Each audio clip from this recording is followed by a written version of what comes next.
When I speak of intuition, I do not refer to some esoteric talent or mystical insight gifted to a chosen few. No, intuition is a natural function of the human psyche. It is, in its essence, perception via the unconscious. This phrase is deliberate, precise. It is not imagination, not fantasy, not speculation, but perception, real perception, yet unlike sensation, which is rooted in the tangible and physical, intuition operates beyond the reach of the senses. It perceives what lies hidden beneath the surface of consciousness, what is becoming rather than what already is. Let me explain how this function differs from the others. Sensation tells us what exists: a chair, a flame, the sound of thunder. It reports reality in its raw, present form. It does not infer, it does not anticipate. It simply registers. Thinking, on the other hand, provides structure. It tells us what something means in the language of logic. It categorizes, analyzes, forms judgments based on rational connection. Feeling, too, is a rational function, though often misunderstood. It tells us the value of things. It weighs and evaluates. It is not the same as emotion. It is rather a way of judging according to values rather than facts. But intuition is different. Intuition tells us what could be. It reveals what is not yet visible. It draws upon the whole of the unconscious, on images, patterns, symbolic movements buried deep within us, and it brings them forward without explanation, often without warning. The intuitive type does not know how they know. They simply know. They see the path before the first step is taken. They sense the atmosphere before a word is spoken. They grasp the whole before the parts are revealed. You may ask, is this rational? Is this scientific? I say, it is psychological, just as real, just as vital. The intuitive function is often neglected, especially in our modern world, which worships the measurable and the concrete. But to ignore intuition is to cut ourselves off from the living wellspring of the psyche. Intuition is not a luxury, it is a necessity for the soul. Do not imagine that the intuitive type is ungrounded or dreamy. No, their vision pierces through time and circumstance. They perceive in symbols and archetypes. They often feel driven by an inner compulsion, not quite knowing where it leads, only that it must be followed. This is because intuition does not follow the rules of linear thought. It arrives whole. It is an inner revelation, sometimes disturbing, often profound. It is not born of effort, but of openness. It is the language of the unconscious as it speaks directly to us, without translation, without footnotes, and it demands of us a certain reverence, a certain listening, for in intuition lies the seed of transformation. Understand this. Intuition is not a shortcut. It is a path of its own. It is not inferior to thought or inferior to sensation. It is equal, yes, equal to them. A complete psyche must include it. A complete human being must honor it. Only then do we begin to live not merely by what we see or think or feel, but by what we know in the deepest, most ancient part of ourselves. The four psychological functions in order to comprehend the function of intuition in its proper context. One must first understand the framework in which it belongs. The psyche, in its striving toward wholeness, employs four fundamental functions of consciousness. Thinking, feeling, sensation, and intuition. These are not mere traits or preferences. They are the very means by which we orient ourselves to the world and to the contents of our own inner life. Let us examine them briefly, each in its rightful place. Thinking is the function of logic and discrimination. It tells us what a thing is assigning it a name, a category, a place in a system. Thinking works through definitions, judgments, and associations. It constructs order from chaos. When you ask, what does this mean? and you seek clarity through reason, you are using the thinking function. Feeling though often confused with emotion, is equally a function of judgment, but while thinking operates through impersonal logic, feeling evaluates based on value. It tells us whether something is right or wrong, good or bad, worthy or unworthy.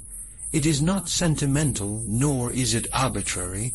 The feeling function weighs human realities, the warmth of relationships, the resonance of ideals, the harmony or dissonance of value. Sensation, as I have said, is the function of perception through the senses. It reports facts. It tells us what is actually there, what exists in the material realm, what can be touched, seen, tasted, or heard. The sensation type lives in the present moment and trusts the concrete. They move through life grounded in the reality of things as they are. Intuition, finally, is the function that perceives what might be what is not yet visible, what is forming in the depths of the unconscious. It does not work through reason nor through sensory verification. It operates through inner images, archetypes, and sudden insights. The intuitive type is drawn toward potential, toward the symbolic, toward the future unfolding of what is still hidden.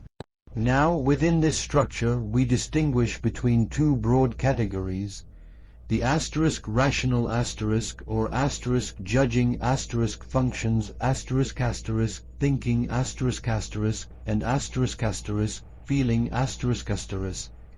and the irrational or perceiving functions sensation and intuition This distinction is crucial. Thinking and feeling aim to come to conclusions, to make decisions, to evaluate. They seek order, coherence, and finality. They are rational because they provide judgment, either through logic or value. Sensation and intuition, on the other hand, do not judge. They simply perceive They bring in data, whether through the senses or the unconscious. They do not decide, they offer. They do not resolve, they reveal. Thus they are called irrational not in the sense of being illogical or foolish, but because they operate without the need for judgment. And so, intuition belongs to this irrational pair. It is irrational not because it is flawed, but because it bypasses logic. It sees wholes instead of parts, it leaps instead of steps, it intuits rather than deduces. Intuition, then, is 1/4 of the totality of the psyche as functions. No single function is sufficient alone. Each offers a piece of reality. It is only by honoring them all, by learning when to think, when to feel, when to sense, and when to intuit, that we come closer to a true and balanced understanding of ourselves and of life. There exists a persistent confusion, one that has misled many, between the concepts of intuition and instinct. At first glance they may appear similar, both arise from within, both function without conscious deliberation. Both offer direction without the use of reason, but to conflate them is to misunderstand the psyche at a fundamental level. Instinct is biological. It is rooted in the body, in the evolutionary code embedded in our very cells. It operates in the service of survival. Hunger, fear, sexual drive, maternal protection. These are instincts. They arise with a force that is automatic, often irresistible. You do not decide to feel hunger. It is imposed upon you by the body's need for nourishment. Nor do you choose to recoil from danger. The instinct is faster than thought. Intuition, however, is not biological. It does not operate in the domain of physical survival. It is psychological, and it moves within the symbolic life of the unconscious. Intuition draws from archetypes, from images that lie beneath the threshold of awareness. These images are not inherited in the way instincts are, but they are collective, shared across the human experience. They do not prompt action in the same way, but rather they offer perception, an inner knowing of patterns, possibilities, meanings not yet revealed by reason or sensation. Instinct moves downward into the body. Intuition moves upward into the mind. Instinct says, act now to survive. Intuition says, perceive what is coming, though it has not yet arrived. To illustrate the difference, let me offer an example. Imagine a man walking down a quiet street at dusk. Suddenly, he feels a sharp tension in his body, a tightness in his chest, a readiness to run. He sees no immediate danger, yet his body is alert. This is instinct, perhaps responding to the subtle sound of footsteps behind him, the shadow cast too long by a passing figure. His biology has detected a threat, and it prepares him to fight or flee. This is unconscious, yes, but it is unconscious in the service of life, preservation. Now consider another moment. A woman stands before a great decision, whether to remain in a familiar life or to step into an unknown future. She cannot explain why, but there is a deep pull within her toward the latter. It is not logical, not practical. It is not driven by fear or pleasure. It is as though something in her knows, not the facts, but the truth. She sees an image in a dream, a path winding through a forest. She feels the presence of a destiny not yet lived. This is intuition. It is not concerned with safety. It is concerned with meaning. Do you see the difference? Instinct protects the body. Intuition serves the soul. One is ancient and animal. The other is ancient and symbolic. To live by instinct alone is to remain in survival. To live by intuition is to begin the journey of individuation, to follow the path not yet visible to the eyes, but already present in the depths of the psyche. And so, when you feel something rising from within, ask yourself, is this the voice of my body, or the whisper of my soul? If we are to grasp the full breadth of intuition, we must recognize that it does not manifest in one form alone. Like all functions of the psyche, intuition is colored by the direction of one's psychic energy, either toward the outer world of objects or inward toward the subject. Thus, there are two principal expressions of the intuitive function: extroverted intuition and introverted intuition. Let us begin with extroverted intuition. The extroverted intuitive type turns his attention outward. His perceptions are drawn toward possibilities in the external world, hidden patterns in people, trends, inventions, opportunities yet to be born. He is the explorer, the prospector, the discoverer of potential. He is quick to abandon what is known in favor of what might be. The security of the present means little to him compared to the lure of the possible. He often sees connections where others see none. While others observe only the surface, the extroverted intuitive senses what could evolve from it, what could emerge if one simply pushes past the boundaries. In him the world becomes a field of latent forms, a stage not for what is, but for what is coming into being. Now consider introverted intuition. Here the direction is reversed. The gaze is no longer outward, but inward into the depths of the unconscious. This type does not concern itself with external opportunities, but with the internal unfolding of meaning. He is visionary, symbolic, often abstract. He perceives not events, but patterns behind events, images, motifs, destinies. Introverted intuition often manifests in images, flashes, and revelations. It is concerned with the inner truth of things, not their outer utility. This type may appear enigmatic to others, for he speaks in metaphors, in symbols, in insights that seem unconnected to the moment. But this is only because he is not answering to the moment, he is answering to the soul. Let me offer two contrasting examples. Consider the entrepreneur who walks into an old, crumbling warehouse where others see decay. She sees a modern cafe, a co-working space, a cultural hub. Her mind leaps not to what is, but to what could be. She moves quickly, energized by the freshness of the unknown, the sense of something stirring just beneath the surface. This is extroverted intuition at work, humanistic, restless, creative. Now consider the monk who sits alone for days in contemplation. He has a recurring dream of a dark tree with golden roots, and from this dream arises a profound understanding of his own life path. He cannot explain it rationally, yet he knows, with a deep certainty, what it means. He does not act immediately, for his revelations are not about the world. They are about the self. This is introverted intuition, mystical, symbolic, difficult to articulate, but deeply compelling. Both types of intuition are valid, though they may seem opposed. One reaches outward toward the world's unfolding, the other reaches inward toward the self's becoming. One seeks possibilities in the world, the other seeks meaning in the soul, and in both the unconscious speaks. Not in the language of logic or sensation, but in the quiet grammar of the eternal. There was once a man of finance, a banker by trade, whose intuitive function revealed itself with remarkable clarity.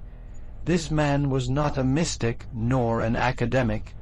He was grounded in the world of numbers, institutions, and economy, and yet he operated not solely by statistics or market analysis, but by a peculiar capacity to sense changes in the financial climate before they became visible to others. This man belonged to the type I have called the extroverted intuitive. His gift was not rooted in a methodical study of trends, nor in abstract speculation.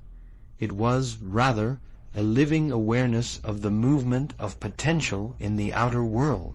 He would walk through the stock exchange, converse with colleagues, read a headline, or watch the subtle gestures of investors, and from these ordinary signs he would form an impression, an inner certainty of what was about to unfold. This man once told me, "I don't always know why, but I feel when something is going to shift. It's like the energy in the air changes." He could sense the unspoken hesitation in a trader's tone, or the restlessness in a market that appeared calm. While his peers relied on charts and forecasts, he relied on his perception of unfolding patterns. His investments often seemed premature, even irrational to others, but time and again the market would eventually follow the path he had already intuited. This was not guesswork nor unconscious luck. It was the operation of extroverted intuition, a psychological function that perceives possibility in the external world. Where the sensing type sees what is, the intuitive sees what could be. He does not need conclusive evidence. In fact, such evidence often comes after he has already acted. The extroverted intuitive gathers impressions not through deliberate analysis, but through an unconscious absorption of the world's symbols, movements, and unspoken messages. It is as though he stands in tune with the hidden rhythms of life, those subtle fluctuations that point toward change long before it becomes measurable. In this banker, we see a man whose success did not come from following data, but from trusting the invisible. He could not have explained his decisions with hard proof at the time of action. He simply knew, and while this caused tension with his more rational colleagues, who questioned his timing and demanded justification, his uncanny record eventually earned him a reputation. "He sees around corners," they would say, but the truth is simpler and more profound. He perceives the future in the present. This case serves to illustrate that intuition, particularly in its extroverted form, is not a mystical ability, but a legitimate psychological function. It belongs not only to poets and prophets, but to financiers, entrepreneurs, and inventors, those who act not because the facts compel them, but because the possibilities call them. And so, the intuitive banker reminds us, the unconscious speaks not only in dreams, but in markets, in movement, in the restless breath of the world. If we learn to listen, we too may glimpse what is yet to come. Among my many patients over the years, there was one woman whose psychic life became, for me, a profound illustration of the introverted intuitive type. She was quiet, observant, and rarely spoke without deep thought. Yet behind her gentle demeanor lived a world far more vast and complex than what appeared outwardly.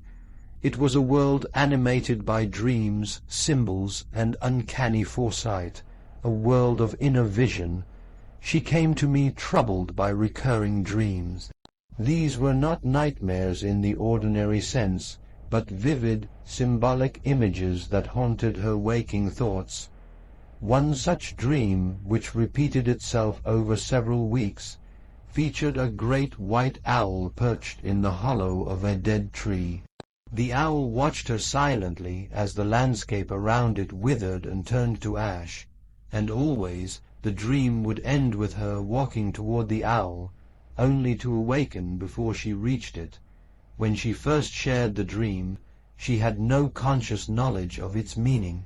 And yet the image carried such emotional weight that it clearly belonged to something deeper than idle fantasy. Over time, through patient analysis and reflection, it became apparent that this owl was a symbol, a messenger from the unconscious. It was the herald of an approaching transformation, one she had not yet understood consciously, but which her deeper psyche had already intuited. The owl, often a symbol of wisdom and death, represented a kind of psychic seeing in the dark. It was not warning of physical death, but of the death of an outdated identity, the letting go of an old pattern of being. This woman was approaching a critical juncture in her life, one that would require her to relinquish her roles of self, sacrifice and silent compliance in her relationships. Her waking ego resisted this truth, but her dreams knew it long before she did. This is the hallmark of introverted intuition. It speaks not through facts or sensations, but through symbolic communication from the unconscious. And like extroverted intuition, which finds possibilities in the outer world, the introverted intuitive perceives the archetypal currents moving beneath consciousness. Their vision is not directed outward, but inward, toward the timeless depths of the psyche. Such individuals often feel estranged from their environment, not because they are disinterested in others, but because their orientation is toward inner meaning rather than external activity. Their truths emerge from within, frequently in the form of dreams, visions, or spontaneous insights that cannot be explained in rational terms. This woman, like many introverted intuitives, had to learn the language of her own soul. She did not arrive at understanding through deduction or emotional reasoning, but through a symbolic unfolding over time. Her journey was one of inner seeing, the owl not only a dream image, but a guide. The unconscious, as I have long stated, does not speak in logic. It speaks in images, in myths, in metaphors, and for the introverted intuitive, these are not idle phantoms. They are truths waiting to be realized. Thus, in the quiet of her dreams, long before she understood her own needs, her soul had already spoken. Intuition, when fully developed, is not confined to mere hunches or subtle impressions. It is the psychic function most intimately bound with the creative act. It is the faculty by which the unconscious reaches toward the new, the unborn, the not yet actualized. It is the eye that peers beyond the veil of what is known into the dimly lit chambers of what might be. In both the artist and the scientist, intuition plays a central role. It is the origin spark, the unseen blueprint that arrives before form or function can be consciously articulated. One does not deduce a masterpiece, nor logically construct a truly revolutionary theory. These things appear intact, often spontaneously, before the ego has understood their significance. Thus, the creative mind lives in constant dialogue with the unknown. Take, for example, Leonardo da Vinci. Though he is often celebrated for his meticulous notebooks and scientific ingenuity, we must not overlook the presence of a powerful intuitive spirit behind his work. Leonardo was fascinated by patterns in nature, how water flows, how birds move, how anatomy reveals the divine order of the human being. Yet these studies were not purely rational exercises. They were driven by an inner vision, a deep symbolic knowing that could not be explained by facts alone. His art, his Last Supper, or the elusive smile of the Mona Lisa, speaks from a place far beyond technical mastery. They reveal a man who perceived reality not as it appeared, but as it yearned to become. Or consider Nikola Tesla, whose inventions and insights often came to him in sudden, complete images. He once wrote that he could see a device in his mind, turn it around mentally, inspect its parts, and test its operation, all before building a single prototype. This is intuition in its most exalted state. A preconscious knowing, the spontaneous revelation of psychic contents that leap over the boundaries of reason and sensation. Tesla lived in a realm between imagination and reality, and though his ideas were often dismissed as fanciful or mad, many would later become pillars of modern technology. Even Albert Einstein, whose reputation rests on scientific precision, was deeply intuitive. He often credited his greatest breakthroughs not to rigorous logic, but to imaginative leaps. The theory of relativity, for example, arose from a dreamlike visualization, a boy riding alongside a beam of light. The intuitive mind, Einstein once said, is a sacred gift, and the rational mind is a faithful servant. He understood, perhaps better than most, that the foundations of knowledge begin not with facts, but with vision. Thus, the intuitive type has a unique relationship with the future. While others see only what is, the intuitive perceives what is becoming. Their insights may seem irrational, untimely, or disconnected from present circumstances, but in truth they are rooted in a deeper psychic current, one that runs ahead of collective consciousness. This is why many intuitive breakthroughs are met first with resistance or ridicule. The world is slow to accept what the intuitive has already glimpsed. To create, to dream, to innovate, these are acts of communion with the unknown, and it is intuition more than any other function that opens the gate. Intuition, though one of the highest and most subtle of the psychological functions, is not without its dangers. When ungrounded in reality, when it is not checked by sensation, tempered by thinking, or softened by feeling, it can become a treacherous force. The intuitive, if he loses contact with the world of fact and objectivity, may become swallowed by his own inner visions. He drifts not into illumination, but into illusion. I have seen this many times in my clinical work.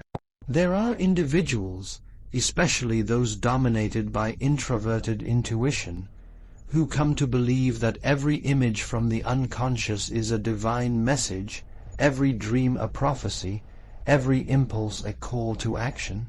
But the psyche is not so simple. The unconscious does not speak only truth. It speaks in symbols, in possibilities, in potentials. To mistake the symbolic for the literal is the beginning of madness. The intuitive type is particularly vulnerable to what I call inflation, the identification of the ego with an archetypal force. When the intuitive becomes inflated, he believes himself to be a visionary, a prophet, or even a messianic figure. He may feel he is chosen, gifted with a special destiny, and yet, in this very moment of self-glorification, he loses the capacity for reflection, for humility, for dialogue with the outer world. He becomes possessed, not enlightened. I recall one such case, a man in his mid-30s, highly intelligent and deeply sensitive. He was a painter, a lover of myth, and a self-proclaimed seeker of truth. Over time he became consumed by a series of dreams in which he was crowned by celestial beings and led through vast temples of light. He interpreted these dreams as confirmation that he had been chosen for a spiritual mission. He began to withdraw from society, convinced that ordinary people could not understand his vision. He stopped painting. He stopped working. He filled his journals with esoteric revelations, quoting ancient texts out of context to support his growing conviction that he was a reincarnated prophet. But in his isolation he became fragmented. The brilliance of his inner life, once a source of inspiration, turned dark and chaotic. Without the balancing forces of sensation or critical thinking, his intuition became self-reinforcing, circular, and eventually paranoid. He was no longer in dialogue with the unconscious. He was overwhelmed by it. This is the shadow of intuition, when one no longer sees through the symbol but becomes lost within it. The intuitive must always ask, is this image a message for me or merely a reflection of my own desire? It is a subtle but crucial distinction. Without it, the intuitive can fall prey to fantasy, mistaking inner possibility for outer reality. True intuition is a gift, but it must be cultivated with discipline. It must be grounded in reality, shaped by knowledge, and anchored in human relationship.